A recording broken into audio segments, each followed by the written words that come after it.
guys, thanks for tuning in to Awk Talk. My name is Claire. Hi, I'm Mary Therese. And I'm Mariah. We're all PHAs and we're employees of University Health Services, which is located at Warwick and Forbes.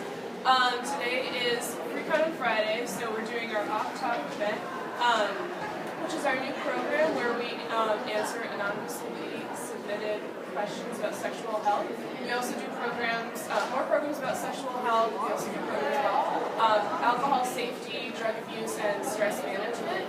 So if you want to request one of those programs, feel free to go request one online.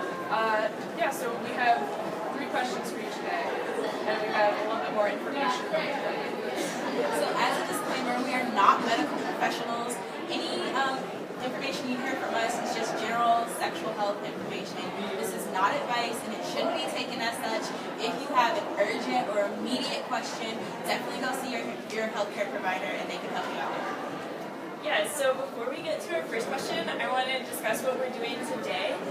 Right now, we're in the UC tabling for Free Condom Friday, where we give out free condoms, other barrier methods. We do little demonstrations on how to use a condom, and also give out little information packets if you need those. So let's get to our first question, right? So our first question that we got asked was, are there any restrictions when it comes to lube when I'm using a latex-free condom? Non-latex. A non-latex condom. So our rule of thumb is always use water-based lubricant.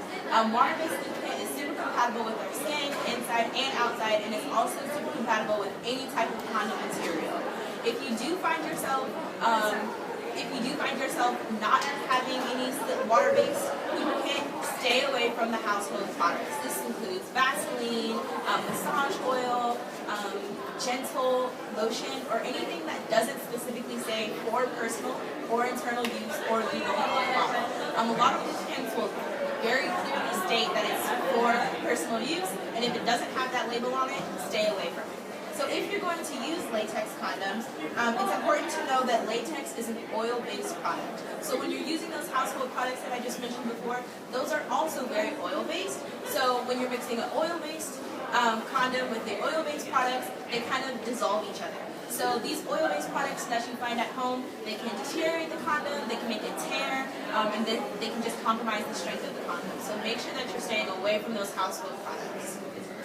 Alright, our next question was, can I break his penis? So in movies and TV, you've probably seen a couple having vigorous sex, and then someone slips, or there's bad pudding, and they end up in the hospital with a broken penis. So what actually is a broken penis? To start off, there's no actual bone inside the penis, even though we call an erection a boner sometimes. It's all soft tissue, like muscle and nerves and things like that. But that being said, you can injure that soft tissue from from bending it suddenly or forcibly, which can happen during vaginal sex. So that can cause damage to the nerves, the urethra, the blood vessels, and the muscle as well. And that's what we actually call a penile fracture. So what does this look like, and how will I know if I have one? The person might experience a loud cracking or popping sound and a lot of pain right away, and also swelling, loss of an erection, and bruising.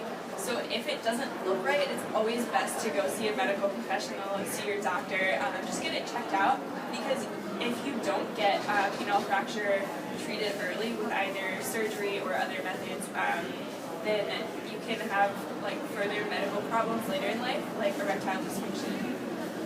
So is this pretty common? While it can happen, it's actually pretty rare. That being said, again, we want to emphasize to get medical attention really quickly if it does happen. Okay.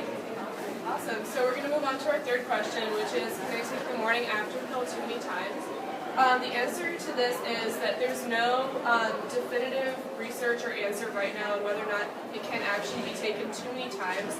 However, Plan B or emergency contraception or the morning after pill, whatever you call it, it should always be used as the second option when your first option does not work out.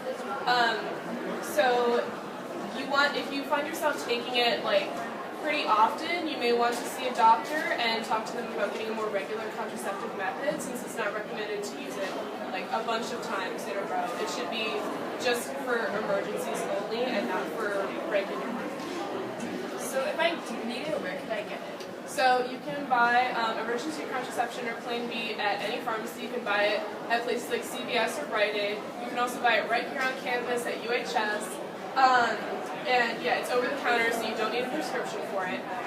But again, if you find yourself buying it often, you should consider other contraceptive methods. Talk to a doctor about it. Also, because Plain B is pretty expensive, so like if you're buying it often, it's gonna add up. So you want to find something that's. Are there any other contraceptive methods I can use? So there are many other contraceptive methods you can use. There are condoms, which we all know and love. Condoms are available at UHS, basically any drugstore, like 7-Eleven has condoms. And we also give them out at Free Condom Friday, which is the first Friday of every month. And we're, again, here today in the UC if you want to stop by. There's also methods like birth control, a patch. Better. Oh, we're live again. Okay, sorry guys, we lost you for a second.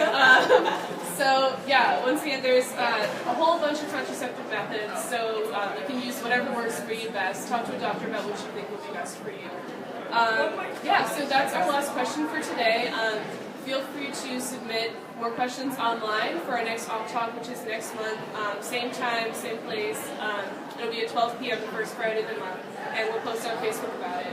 And this video is also documented on YouTube, so if you want to watch again or show a friend or anything, you can go back and watch it again. Yeah, so that's all for today. Thanks for tuning in. Bye.